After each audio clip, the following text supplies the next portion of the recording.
Well, hey y'all, and welcome to the Hillbilly Chicken Ranch. I'm Susan, your hostess. This is Crocktober 25, hosted by Jeni Gal, and we have a great list of content creators in this collaboration. The official playlist will be below. Jeni is also doing a live giveaway on November the 2nd at 3 p.m.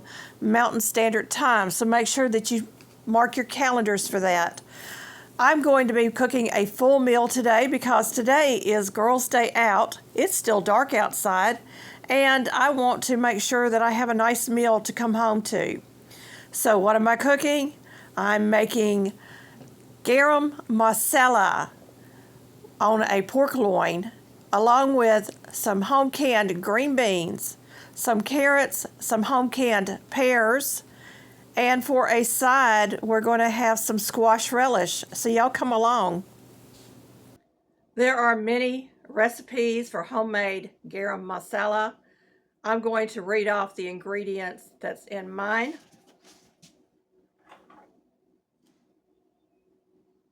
This is a spice mix, and you're going to heat this in a skillet before you store it in the jar to release all the oils and the good stuff in the spices.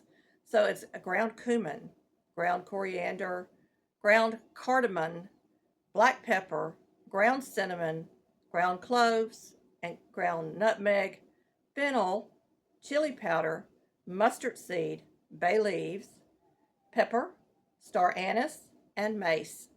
And y'all, it is a delicious Indian flavor that we can add to our vegetables and our meats. And y'all, this is a really nice book, Healthful Indian Flavors, and I'm not even going to try to pronounce the lady's name, but you can find this probably on Amazon or thrift books. I'm not associated with it, but I thought I'd share that book with you if you like Indian flavors in your cooking. So let's get in here and let's get started, because I've got a busy day ahead of me. Now, I could make a peach cobbler with this because this is no sugar added peach jam. And that would be a delicious option. But we're going to do pears today because pears are in season right now. And these were just recently done. I've got a video on them. I packed them in water. Matter of fact, they were done on the 10th of September. So I found this tool in my kitchen drawer. It's for opening paint cans, but what I found out was it slips underneath that rim really well, and that will loosen that seal so much easier than the butter knife. So we're going to strain the liquid off of this. I've also got home canned green beans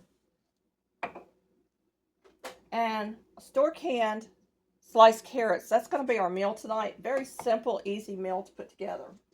This is going back in my pantry. Okay, I'm starting with a clean Crockpot, clean kitchen. And I didn't take my meat out of the freezer last night, but it will defrost and cook in my Crockpot. So let's get it out of the bag. And my meat is already pre-washed, by the way. And this is enough for my husband and I. It's more than enough. It's not going to look like much in the crock pot, but it's going to be plenty for us. So let me wash my hands and I'll be right back.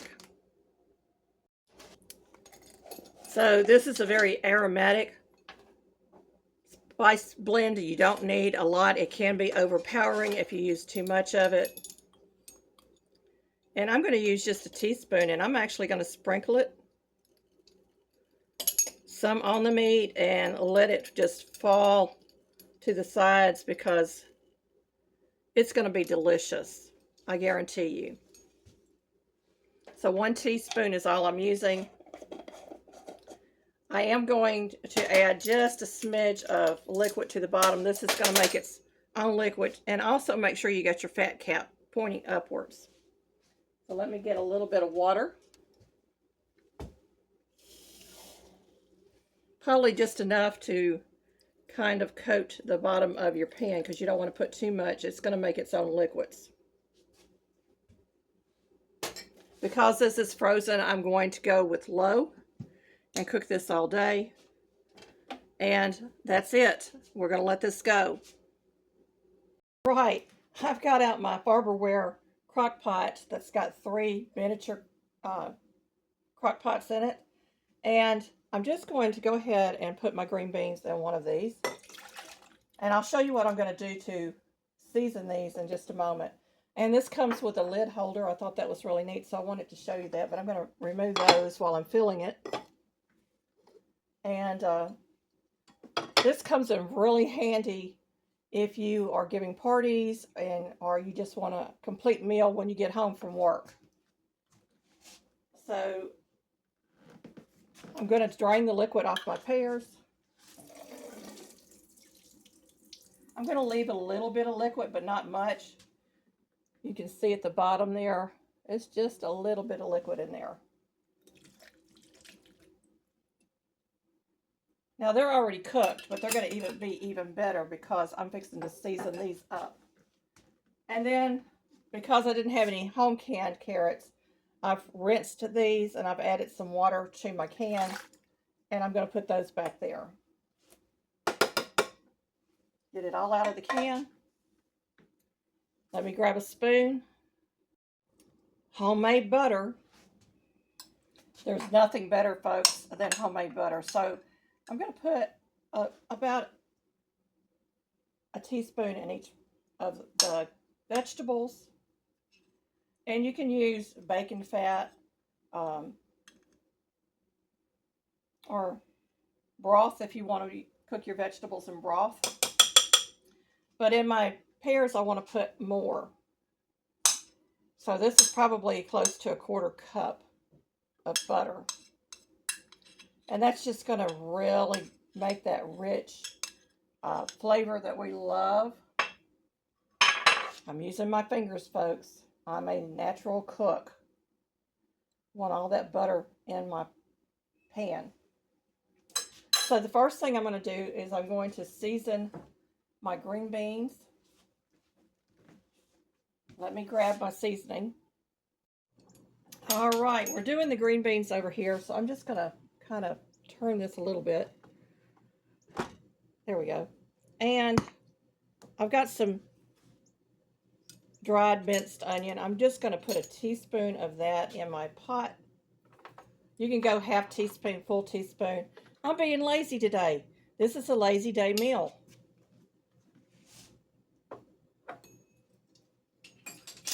And I've pre-sliced or cut up a slice of bacon. I'm just going to use the spoon that I had with the butter. And I'm just going to drop that in there. And that's it, folks. I'm not adding any seasoning because my beans have been seasoned in my canner. And if we need salt and pepper, we can add that at the end. So I'll put that down. The carrots are already seasoned. I'm not adding anything to the carrots. Now we're going to finish up these pears.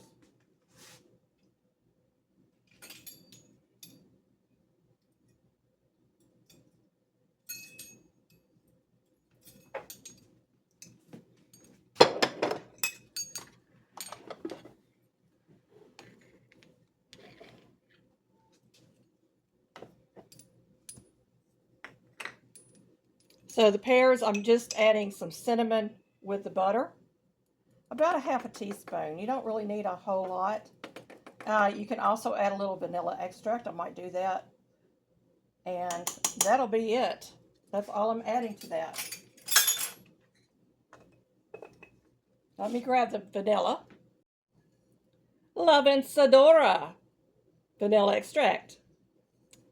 And it was gifted to me by Lazy Days Ahead with Jess and Lisa. And I'm still working on my bottle.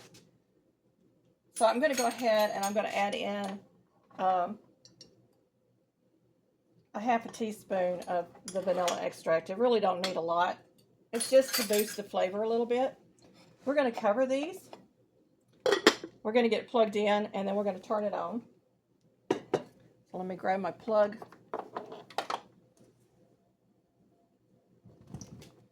And this, I'm going to cook everything on low.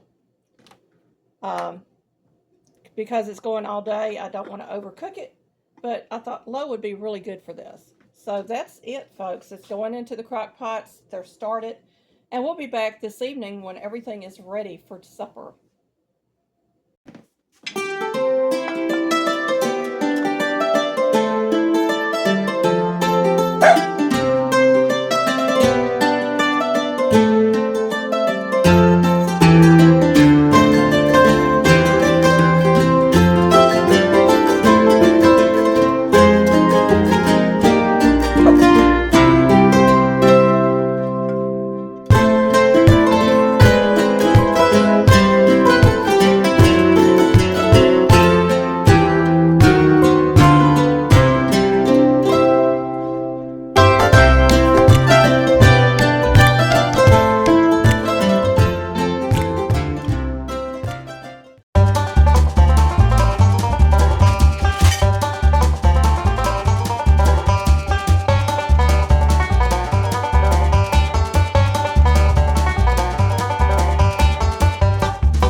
Simple home-cooked meal, Southern style, with a little Indian flair, with a garam masala on our meat.